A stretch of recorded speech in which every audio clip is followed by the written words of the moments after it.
Abra comigo, por favor, Lucas, capítulo 13. Lucas, capítulo 13, a partir do verso 1, diz assim: Naquela mesma ocasião, chegando alguns, falavam a Jesus a respeito dos galileus, cujo sangue Pilatos misturara com os sacrifícios que os mesmos realizavam. Ele, porém, lhes disse: Pensais que esses galileus eram mais pecadores do que todos os outros galileus por terem padecido estas coisas? Não eram. Eu vou-lo afirmo, se porém não vos arrependeres, todos igualmente perecereis. Ou cuidais que aqueles 18, sobre os quais desabou a torre de Siloé e os matou, eram mais culpados que todos os outros habitantes de Jerusalém? Não eram, eu vou-lo afirmo, mas se não vos arrependeres, todos igualmente perecereis.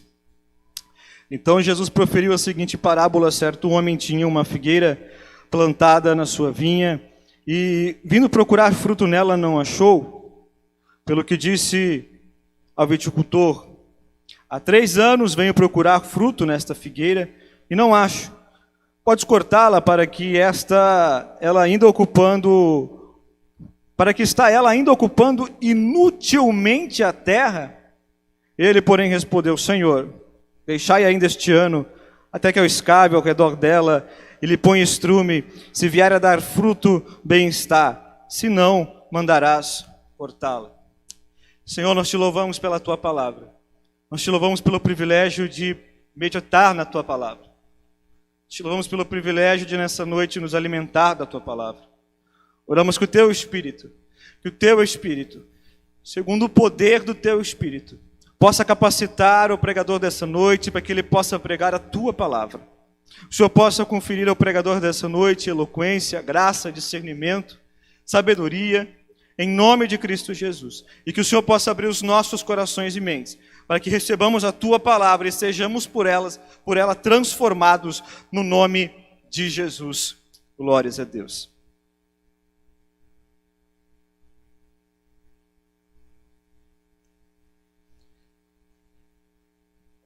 Queridos,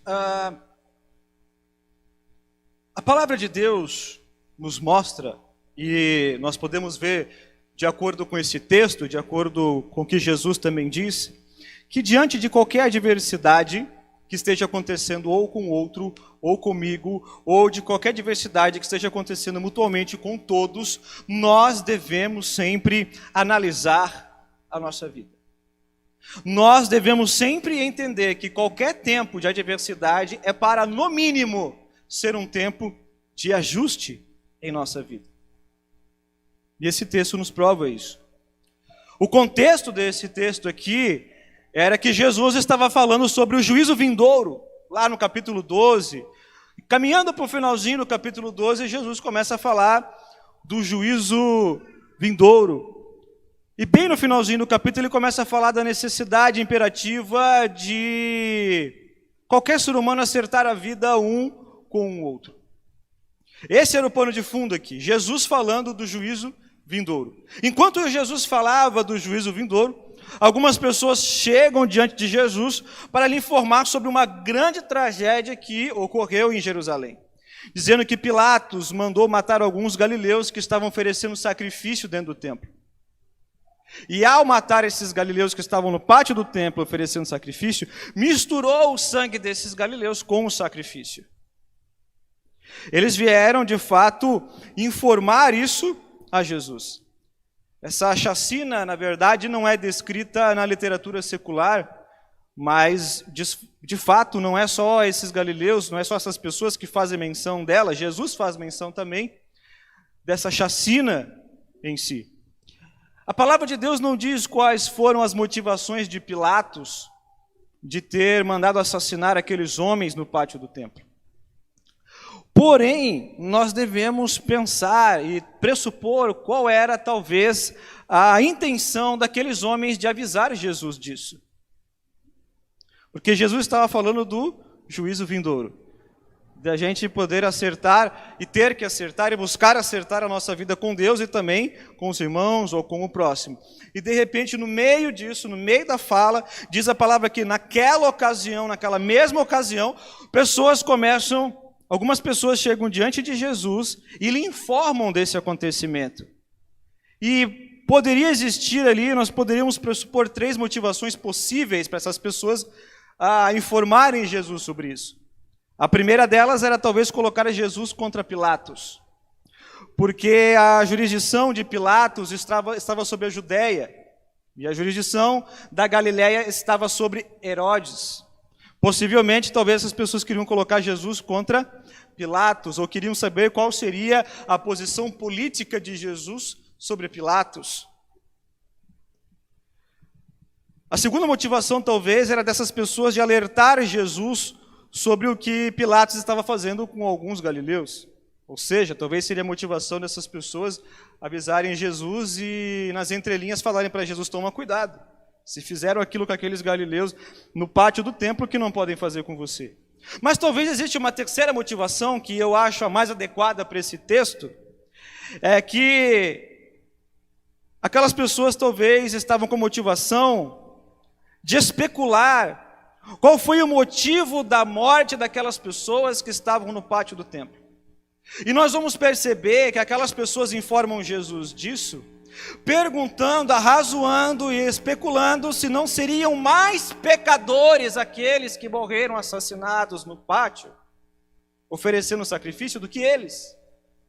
E é isso que eles começam a razoar. Isso não era um costume quase não visto, muito pelo contrário, isso era um costume visto diante do povo naquela época.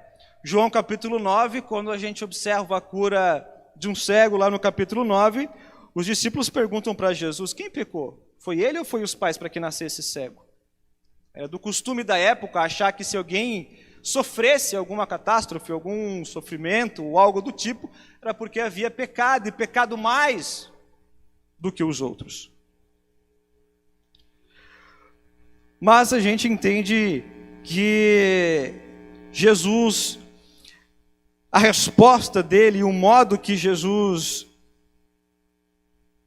vem expondo o que é da vontade dele e do Pai, era de fato não responder, não dar a sua posição política sobre ele ou aquele outro, mas Jesus chama todas aquelas pessoas a olharem diante daquela catástrofe para as suas vidas, para meditarem como estavam as suas vidas. Jesus não responde se aqueles que estavam lá, na verdade não responde diretamente, mas Jesus não começa a especular junto com eles se aqueles que estavam lá no pátio oferecendo sacrifício eram mais pecadores. E por que eram mais pecadores? Na verdade, Jesus convida todos que estavam ali, diante daquela catástrofe, diante daquela chacina, na verdade era um olhar para as suas vidas, para como estava a sua vida diante de Deus, para como estava a sua vida para com os irmãos. Jesus estava convidando aquelas pessoas, e nós vamos ver isso entrando aqui no texto, a sair do campo da especulação e de fato se voltar para Deus e se arrepender em Deus, para em nome de Cristo Jesus desfrutar de um arrependimento que gera frutos. Na verdade, aquelas pessoas queriam alertar algo a Jesus, mas é Jesus que acaba alertando algo aos seus informantes. Jesus, na verdade, diz que aquilo que tinha acontecido não era para que eles estivessem julgando se aquelas pessoas eram mais pecadoras ou não, mas aquilo que tinha acontecido era para que, de fato, eles pudessem examinar o próprio coração e a própria vida diante de Deus. Jesus ressalta aqui que a lição central não é olhar para o outro e observar se talvez pecou mais ou menos do que a mim ou do que a todos, mas Jesus ensina que a lição central ali, diante de qualquer adversidade, é arrepender-se. É de fato arrepender-se.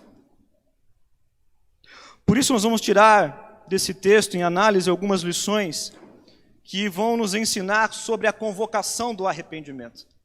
Que o que Jesus faz aqui nada mais é do que convocar o seu povo ao arrependimento.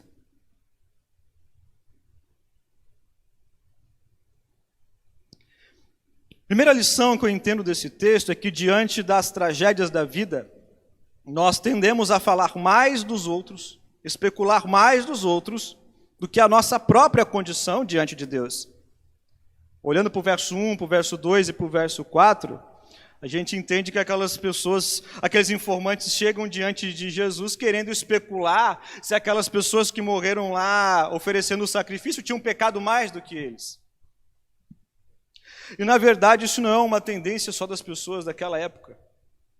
É mais fácil, queridos, especular sobre a vida dos outros do que enfrentar a nossa própria realidade. É cômodo pensar que a tragédia que desaba sobre a cabeça do outro é julgamento, do que um tempo, talvez, para que nós acertamos os nossos erros, para que nós venhamos a enfrentar os nossos próprios pecados. Jesus está reconhecendo aqui a facilidade humana de, diante de qualquer sofrimento, catástrofe, erro, começar a olhar e observar e criticar a vida do outro, e não a sua própria.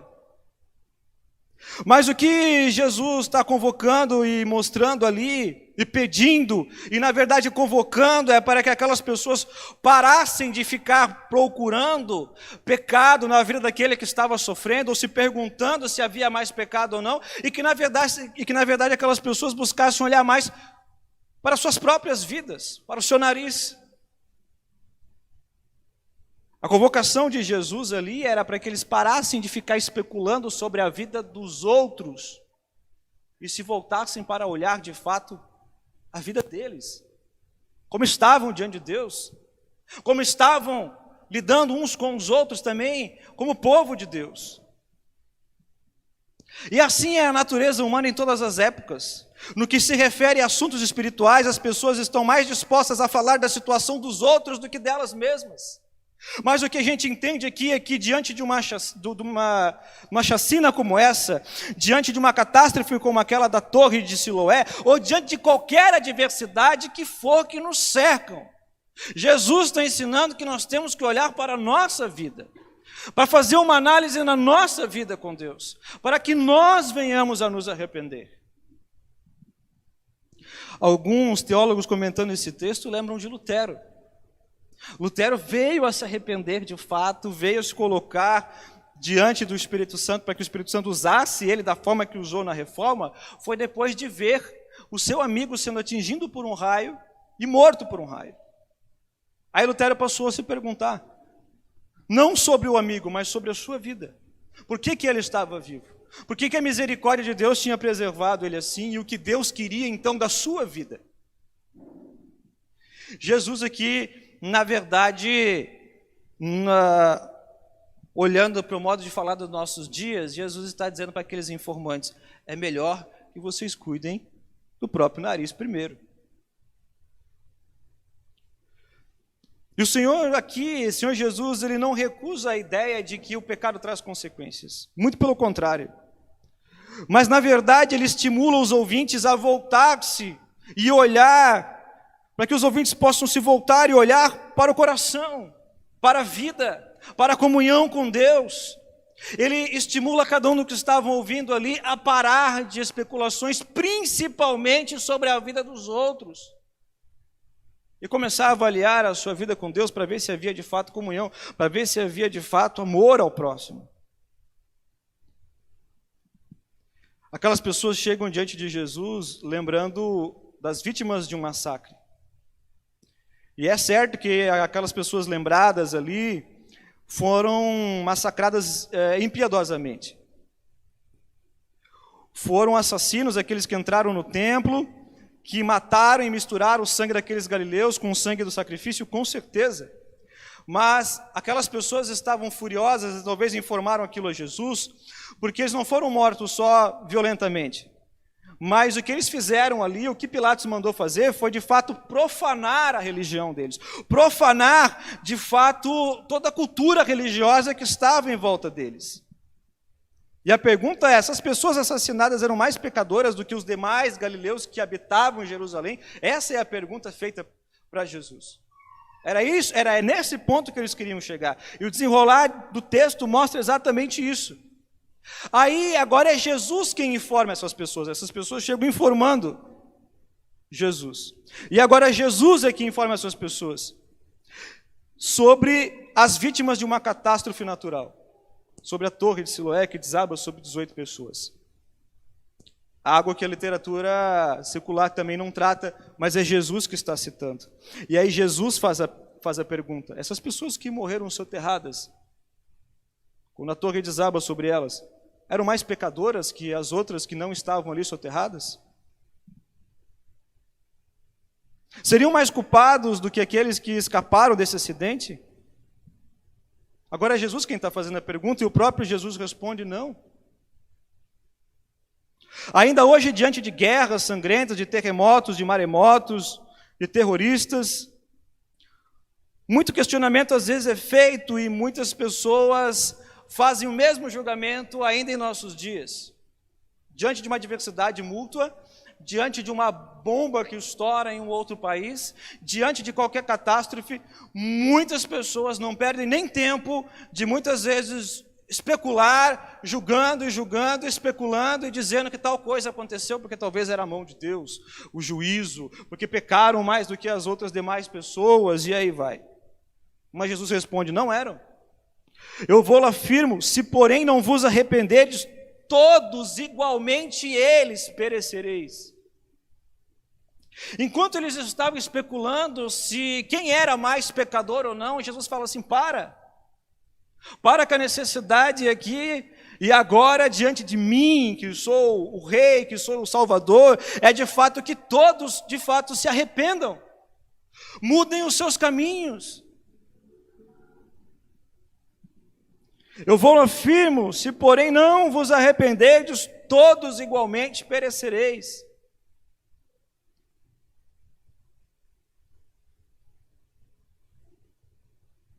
Uma outra análise que nós podemos fazer ainda, uma outra lição que nós podemos tirar do texto, é que todos nós somos pecadores. Independente do que nos acontece na vida ou na morte, todos somos pecadores. O próprio Senhor Jesus está falando: se vocês precisam entender que devem se voltar para mim e buscar arrependimento de mim. Independente daqueles que morreram, de como morreram, aonde morreram, vocês precisam se voltar para mim. Ele está convocando o seu povo a um arrependimento. Todos somos pecadores culpados, independente do que nos acontece na vida ou na morte. Todos nascem destituídos da glória de Deus. Romanos 3,10 diz que se ninguém se volta a Cristo Jesus, sobre os que não são nascidos de novo, não há um justo sequer. O próprio Davi fala que a mãe dele o concebeu em pecado. Salmo 51, verso 5. O fato é que o mundo está povoado por pecadores culpados. Enquanto eles estavam buscando alguém mais culpados que eles, Jesus está se voltando para eles e dizendo: calma, voltem-se para o próprio coração de vocês. Não há mais culpados, todos são culpados. Todos foram destituídos da glória de Deus. E todos vocês carecem de arrependimento.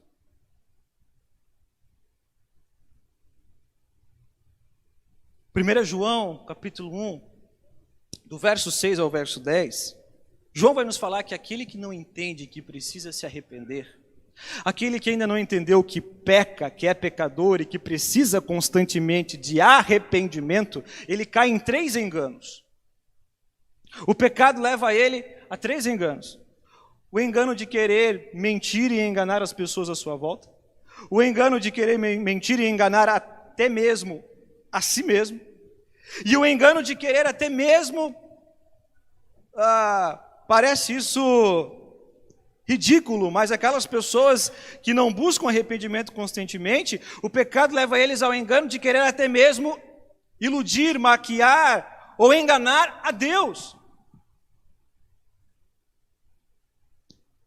E Jesus aproveita aquele momento para tirar os olhos da especulação acerca da vida um do outro e que eles pudessem colocar atenção na sua própria vida, na própria vida com Deus.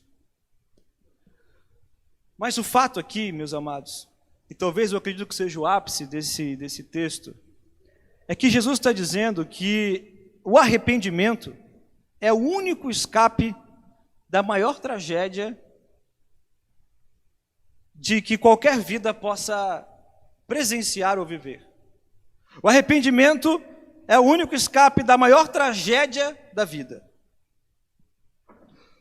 O pecado é o pior massacre.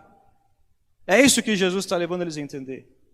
Pior que aquela chacina no pátio do templo, pior que aquele desabamento da torre, é uma vida em que a pessoa mergulha no pecado e não há ali arrependimento, e é isso que Jesus está querendo falar para o seu povo. Para parar de especular e olhar para a vida do outro, e para começar a entender que a maior tragédia que pode acontecer na vida de um homem e de uma mulher que se diz povo de Deus é não buscar o arrependimento de Deus. É isso que Jesus está alertando o seu povo e está convocando o seu povo para que entendesse isso. Muito maior tragédia do que uma chacina no templo, muito maior tragédia do que a torre desabando sobre algumas pessoas, é o povo que se diz de Deus e não busca esse arrependimento e não olha para si, e não olha para a sua vida.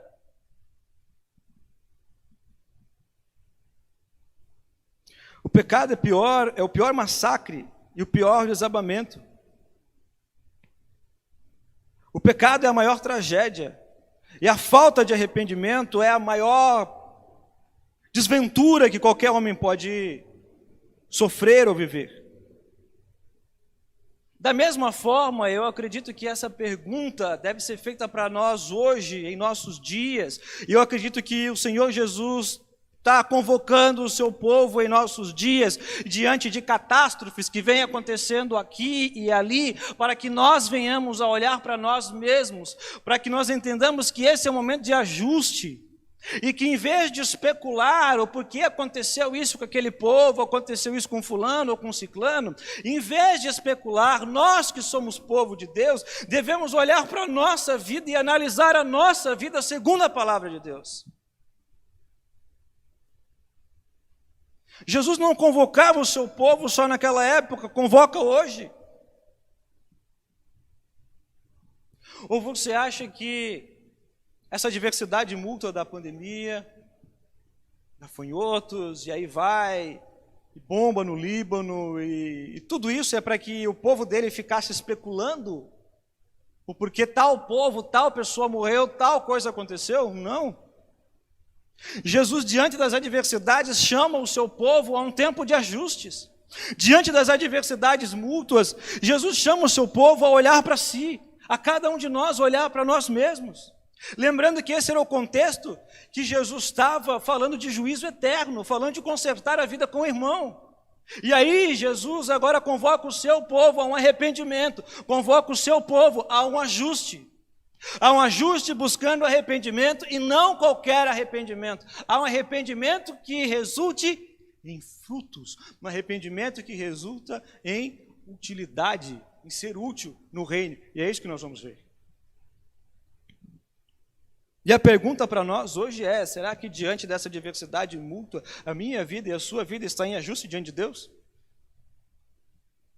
Será que nós hoje individualmente estamos nos voltando de costas para o pecado e de fato voltando o nosso rosto para Deus? Será que não nos cabe a nós, diante dessas adversidades mútuas, nós individualmente buscarmos romper com alguma prática do pecado? Uma coisa que não nos convém é ficar julgando e especulando. A igreja não foi chamada para especular. Lembrem Atos capítulo 1, quando os discípulos queriam especular alguma coisa diante de Jesus? E Jesus responde ali nas entrelinhas: não convém vocês ficarem especulando. Cabe a vocês entender que desce poder do céu, desce poder de fato da pessoa do Espírito Santo para que vocês testemunhem, e é isso que vocês precisam entender. Que o poder do Espírito Santo capacita vocês para que vocês sejam úteis no reino, não para ficar especulando. A igreja não foi chamada a especular. Aqueles a quem Deus outorga privilégios espirituais, queridos, Deus espera deles frutos. A partir do verso 6, Jesus conta a parábola da figueira estéril. Antes de dar continuidade e partir aqui para essa parte final, eu queria ler novamente a parte da parábola. A partir do verso 6, que diz: então Jesus proferiu a seguinte parábola: certo homem tinha uma figueira plantada na sua vinha, e vindo procurar fruto nela, não achou. Pelo que disse o viticultor: há 3 anos venho procurar fruto nessa figueira e não acho. Podes cortá-la. para que está ela ainda ocupando inutilmente a terra? Ele, porém, respondeu: Senhor, deixai ainda este ano, até que eu cave ao redor dela e ponha estrume. Se vier a dar fruto, bem está, se não, mandarás cortá-la. O texto aqui, a preço, vai nos falar 5 verdades. Vai nos falar das vantagens da figueira, da expectativa do dono em relação a ela. Vai nos informar do despontamento da sua expectativa e a sentença que foi dada à videira e aí então a figueira e aí então a intercessão do viticultor. Essas figueiras eram muito conhecidas e vistas na Palestina e elas eram plantadas no meio de vinhas e elas se destacavam muitas vezes no meio das vinhas. Às vezes sobravam alguns espaços entre as vinhas e as pessoas plantavam figueiras em meio a essas vinhas. E a figueira aqui está em destaque no meio da vinha. E a figueira aqui diz que ela recebeu cuidados especiais, da mesma forma que Israel era a videira de Deus. Plantada por Deus, cuidada por Deus, nós somos a figueira de Deus hoje, plantada e cultivada por Ele. Lembrando que foi Cristo Jesus que nos desarraigou do império das trevas e que nos plantou no seu reino de amor e misericórdia. De igual modo, meus queridos, a gente entende que Ele nos deu a sua palavra, nos deu o seu cuidado através da sua palavra, do seu evangelho, do seu espírito, da sua presença, do seu poder. Ele nos deu o cuidado. Mas nós precisamos entender que Ele espera também de nós frutos. Ele não se contenta com as folhas, Ele quer frutos. Jesus não está convocando o seu povo a um arrependimento simplesmente por falar de arrependimento, simplesmente para que abandonassem o outro pecado. Jesus está falando de arrependimento para que o seu povo, ao se arrepender, viesse a dar frutos. Porque o nosso Pai não está interessado nas folhas, está interessado no fruto.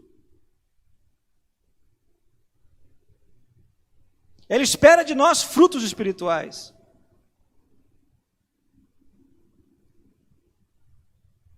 Um teólogo chamado William Barclay diz que a inutilidade é um convite ao desastre. E se você fizer o caminho de volta, você vai entender que Jesus está falando que todo aquele que não tem frutos e está inútil no reino de Deus é porque lhe falta uma coisa chamada arrependimento. Resumindo em geral, o que o Senhor Jesus está nos dizendo nessa noite é que nós somos uma figueira muito bem cuidada por Ele. Porque dele nós recebemos a sua palavra, o seu espírito, o seu poder, os seus cuidados. Mas o Pai também requer de nós, espera de nós frutos. Frutos que provêm de um arrependimento quando nós entendemos esse tempo, quando nós discernimos que se estamos vivendo uma adversidade mútua, é para que possa existir um tempo de ajuste, de arrependimento, onde haja em nós frutos. Porque o mínimo das figueiras, o mínimo que pode se esperar de figueiras bem cuidadas por Jesus, é frutos.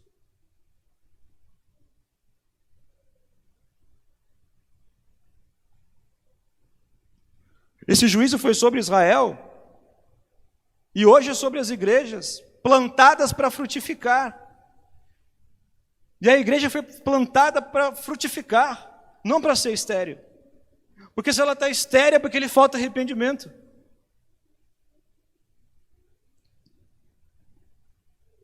O quão perigoso é o estado daqueles que se dizem igreja, que ouvem a palavra, que recebem a palavra, que desfrutam da comunhão, mas não têm o fruto do arrependimento, não têm o fruto do Espírito, não frutificam. A sentença ainda ecoa e diz: pode cortá-la.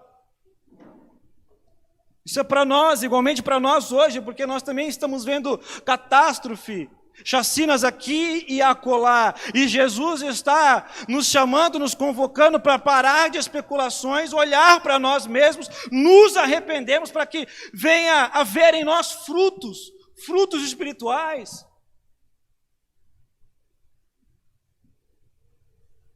Nós precisamos entender, mediante o verso 8 e 9, que nós não perecemos ainda por causa da misericórdia de Deus e da intercessão de Cristo Jesus.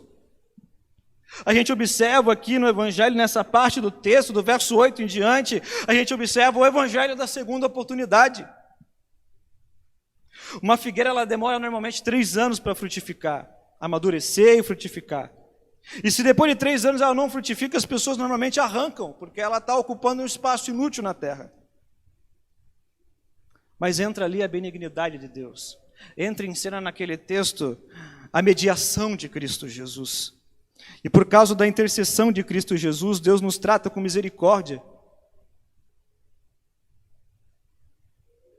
Queridos, o Senhor Jesus tem escavado ao nosso redor.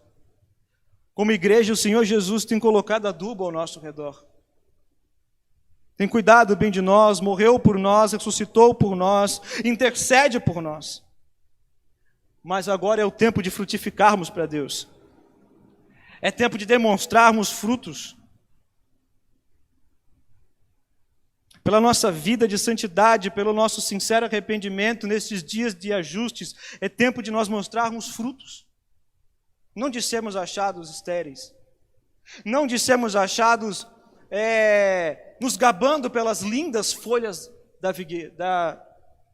figueira. Não adianta, diante do Pai e do que o Pai requer de nós, sermos figueiras com folhas lindas e maravilhosas. Fruto é o que Ele quer de nós. A igreja é chamada a frutificar. E hoje Cristo Jesus convoca a sua igreja a se arrepender e a frutificar.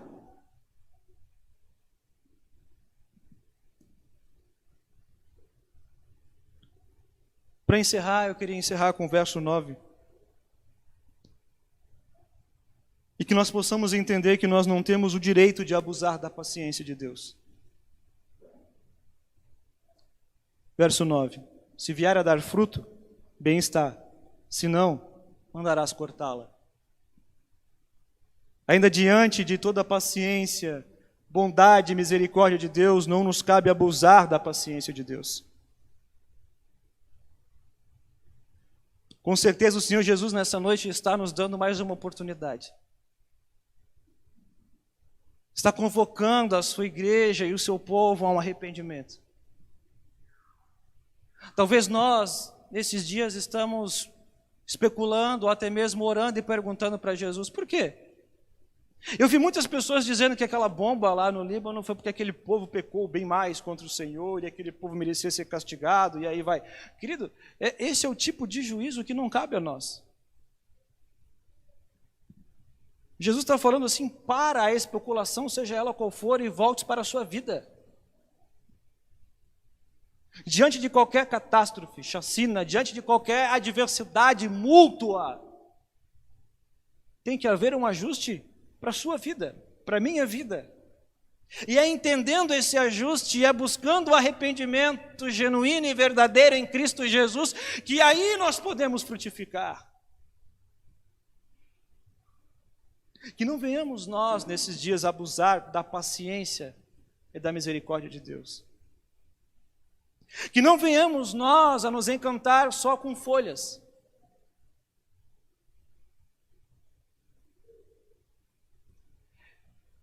Todo tempo de adversidade, se você olhar na história da igreja, todo tempo de adversidade. Aconteceu um tempo de adversidade, depois aconteceu um grande avivamento. Olhando para a história, acontecia uma grande adversidade, depois dessa grande adversidade acontecia um avivamento. Olha lá para Atos 8, verso 1. A igreja começa a ser perseguida e dispersa. Não estava sendo tão perseguida como aquela forma e de repente ela é dispersa. Mas nessa dispersão, Filipe foi parar em Samaria pregando o evangelho. E lá em Samaria pregando o evangelho, por causa de uma grande adversidade, ele vive um avivamento em Samaria, onde as pessoas são curadas, são salvas, são libertas. Por isso que eu acredito que diante das adversidades que têm acontecido em volta da igreja, é Jesus convocando a igreja a um arrependimento, a um ajuste. É Jesus convocando a sua figueira a frutificar. E Ele tem cavado em volta de nós. E Ele tem colocado adubo. Será cobrado de nós, sim, frutos. Que não venhamos nós a nos encantarmos somente com folhas. Que possa ser achado em nós um arrependimento genuíno, gerado pela pessoa do Espírito Santo. Que possa haver mudança, que nós possamos acreditar que o Evangelho de Cristo Jesus ainda transforma, ainda salva, ainda liberta. Arrependimento não é só a ferramenta da salvação. Arrependimento deve ser também a constante característica do salvo. Aquele que um dia se arrependeu e for salvo, ele deve agora viver em constante arrependimento, buscando mudança de mente, buscando mudança de vida, para que possa frutificar a cada dia mais. Nós estamos sendo convocados nesse tempo, meus amados, e bem claramente nessa noite, a dar frutos. E a adversidade não é desculpa, muito pelo contrário. Muito pelo contrário. Porque diante de tempos e ações de adversidade aqui e acolá, nós somos chamados, nós, povo de Deus, somos chamados ao arrependimento, a frutificar realmente em meio a tudo isso. E as pessoas estão sedentas. Eu orei pela minha família há mais de 10 anos. Pela salvação da minha família há quase 12 anos. E eu me alegro hoje de boa parte hoje poder estar assistindo. Eu me alegro hoje de uma parte da minha família até mesmo me pedir para que eu os discipule. Para que eu possa estar constantemente, semanalmente na casa deles e falar do Evangelho e orar com eles. Por quê? Porque eu entendo que é um tempo que, mediante essa adversidade, muitos estão com sede. Queridos, não está difícil de frutificar. Basta você entender que nós somos figueiras plantadas por Cristo Jesus, e Ele tem cuidado de nós, Ele tem adubado a terra em nossa volta, e Ele tem clamado a Deus por nós, tem intercedido a Deus por nós, e é tempo de arrependimento, é tempo de ajustes para que venhamos a frutificar como igreja. É simples. Não há mais o que especular em cima desse texto.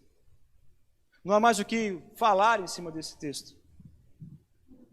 Jesus está sendo simples e direto. Está chamando o povo dele e falando: pare de especular. Vão vocês se arrepender e vão vocês frutificar. Se pudesse dar um resumo, era esse. Nós vivemos os mesmos dias, cercados de adversidade. Cabe nós entender o tempo de ajustes, que é um privilégio a nós. O Senhor está chamando a sua igreja a um ajuste. Para que nós possamos nos ajustar, chorar pelos perdidos. Amar de fato os perdidos como o nosso Senhor ama.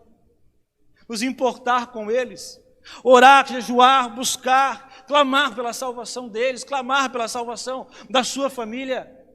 Ainda ontem, com os jovens, nós estudávamos a vida do apóstolo Paulo em Atos capítulo 9. E se uma fera selvagem daquela chamada Saulo de Tarso converteu-se a Cristo Jesus, como é que você não pode crer que aquele seu amigo, aquele seu familiar, aquela pessoa que você ora há tantos anos, não irá se render aos pés de Cristo Jesus? Continue, prossiga, ore, pregue o Evangelho, clame. Muito pelo contrário, as adversidades estão dizendo para que nós recuamos, que nós venhamos a recuar.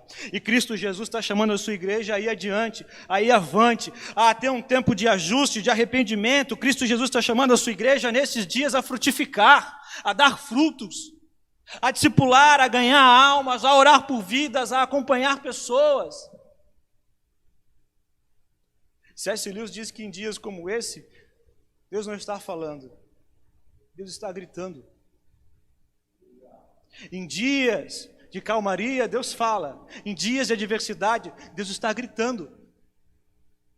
Está dando a oportunidade para a sua igreja de se arrepender e de frutificar.